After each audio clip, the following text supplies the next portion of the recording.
Hello friends, Adam here with FED. Today I want to talk about why archers are really good and why they used to not be so good. So archers for a long time in the series, and just by the Western audience and just everyone in general, it's generally like, it's kind of like the joke, or it's not even the joke, people just mean it seriously most of the time, that archers are bad. Archers are just the worst class in Fire Emblem, always have been, always will be kind of thing. But that is totally different now. With 3 houses and echoes before that, archers, like, using a bow is one of your best bets, like, in the game, period. It is super versatile, being able to attack from long range, especially on Maddening. It allows you to just avoid counterattacks altogether on player phase, which is really nice. And then with close counter introduced, you can just have one range on enemy phase, which is like perfect, so there's no need to even change the weapon if you're like okay with the stats and everything. Bows are just really good now. But where did that come from? The idea that bows are bad. I think that really starts with FE1. If you look back at Fire Emblem 1, that is kind of like the first game where bows are less good. And that's because of one thing and one thing only. It's not because they aren't useful in any way, or they're just bad, or they don't do enough damage, or they don't kill things. It is because of the lack of enemy phase. FE1 really isn't that hard of a game. Enemy stats aren't that high, and enemy phasing is pretty like a pretty smart thing to do. Essentially, once you're going to start going, you want to be able to counterattack everything that attacks you. So you want the Thunder Sword or Lightning Sword, whatever they call it, the Levin Sword, whatever they call it in FE1. Or you want a unit who can have a Javelin or something like that. And same goes for FE3. You want your hand axes, things like that. But archers, they don't have that. They don't have one range at all. So they always get just like bopped, and they can't attack in return. Then the enemy survives, and it's something you have to deal with on player phase rather than being dead if you had them get killed on enemy phase. So that's where it really stems from. And every game in the series has like a varying degree of like whether to like archer being good or bad based on the mechanics of that particular game. I think the next shift we see, of course, well, actually FE2, I should mention FE2. FE2 bows are actually like okay when they can actually hit. They have like hitting with a bow is really hard. Hit rates are low, in particular for that weapon in that game. But they do have at best like 1 to 5 range, which is just like stupid. And the same goes for Echoes, which is a remake. So bows are actually pretty usable in Gaiden, but I still don't think they're like the best just because of their low hit, but they're still good. FE3, I already talked about that with FE1, and then FE4, Genealogy of the Holy War. Bows are interesting. Archers themselves usually aren't that great because enemy phasing is so important in Genealogy. Again, because your units are generally so much better than the enemy units that you want to just be able to kill them on player phase. On enemy phase. Just to make it faster and easier for yourself. And they usually outnumber you and by quite a bit, depending on the area or the time, or especially in the later chapters. The enemy generally outnumbers you, so enemy phasing becomes important. But there are some fringe cases, and by fringe, it's more like outliers, where archers, or bows, I should say in particular, are really good.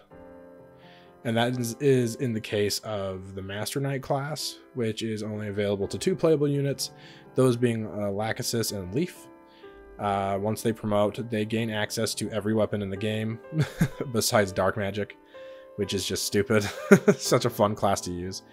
But that allows them to make use of bows while also having what's called Canto, which you do have in 3 houses, so you guys are probably familiar with it. You get to move after an action. But in FE4, in Genealogy of the Holy War, not only do you get to move, you also get to change what weapon you have equipped after attacking if you're on a horse, which is just busted. So there used to be the thing that the best bow user in the series is Leaf because he can use it and then you can switch to an actual good weapon on for enemy phase.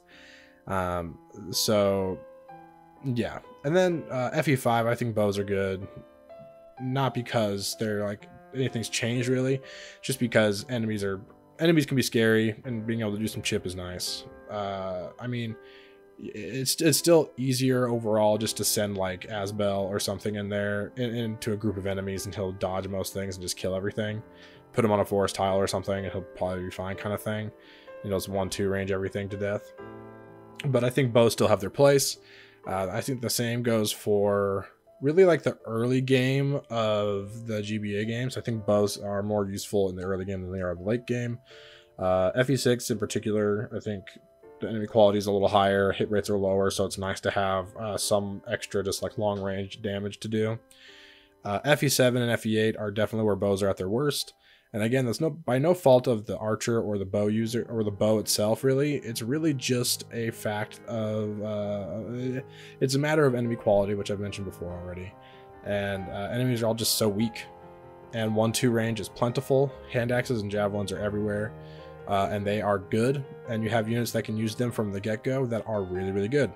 FE7, you have Marcus, who can use javelins and hand axes like as soon as you can find them, and just start, you know, like stomping the game for you. And FE8 has Seth, which Seth is like absolutely broken. Just give him a javelin, he'll kill everything for you. You'll probably just win the game. You know, not that it's like super easy to solo with him. Obviously, it's not like the easiest way to play the game, or the most fun, I would say, but it's a thing you can do, I'm sure. And I guess I should have paired FE9 with the GBA games, because again, bows are pretty lackluster because enemy phasing is like super important. Radiant Dawn makes them a lot more interesting. Giving promoted snipers, there's the third tier class. There's 3 tiers of classes in Radiant Dawn. So the highest tier marksman for archers, they have 2 to 3 range perpetually, and they also, there's a special weapon that you get for the last 5 maps of the game that gives a marksman 1 to 3 range, and it's really, really powerful. It gives +3 strength to the archer itself, and it also has like 20 might or something like that. It's really high, really, really powerful weapon. And that makes them interesting and fun to use, and almost like, it's like a little treat, a little bonus for you. If you did train a marksman, take him into the tower, you get a really sick weapon and a really powerful unit for the duration of the game at that point.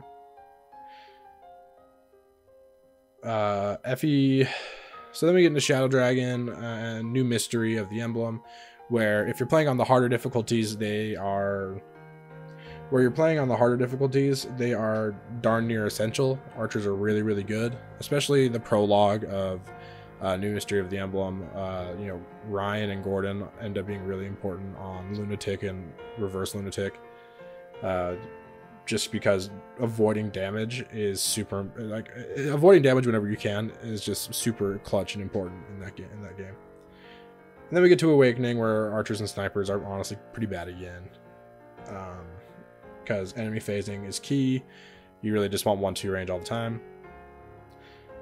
And Fates, I think they're better again because enemy phasing is less important, and at least in Conquest it's more important to have a good player phase. So I think archers are good again, especially with the way like dual striking works. I think that that mechanic makes them more interesting in that you can line them up.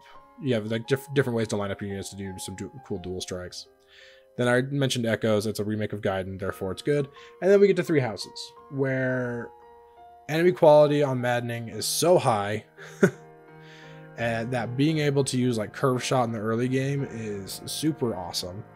Archers learn hit +20 as a mastery skill, so there's a lot of people that will just put just about all their physical units or just about anybody through Archer just to get that hit +20, and honestly it's probably worth it because hit rates can be shaky in Three Houses, and it's nice to just not have to worry about that anymore. And then snipers get Hunter's Volley, which is amazing. Bow Knight is a great class, really high move, and also just +2 bow range is awesome. Just really solid utility all around. And then bows might just be the best. I don't know. Like I know like speedruns will use Three Houses will just use bows. Consist like pretty much always for Byleth, just to stomp the game for you. Like, it's just really, really good. Really, really good. Yeah.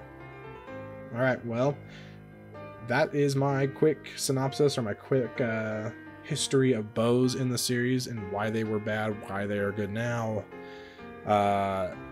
And yeah, I'm interested to hear your thoughts. Why were bows bad? Why are they good now? All that good stuff. So please share your thoughts in the comments. Please like this video before you leave. And of course, subscribe if you haven't. Please subscribe to the channel. It would mean a lot to me. Anyways, thanks for watching. Catch you next time.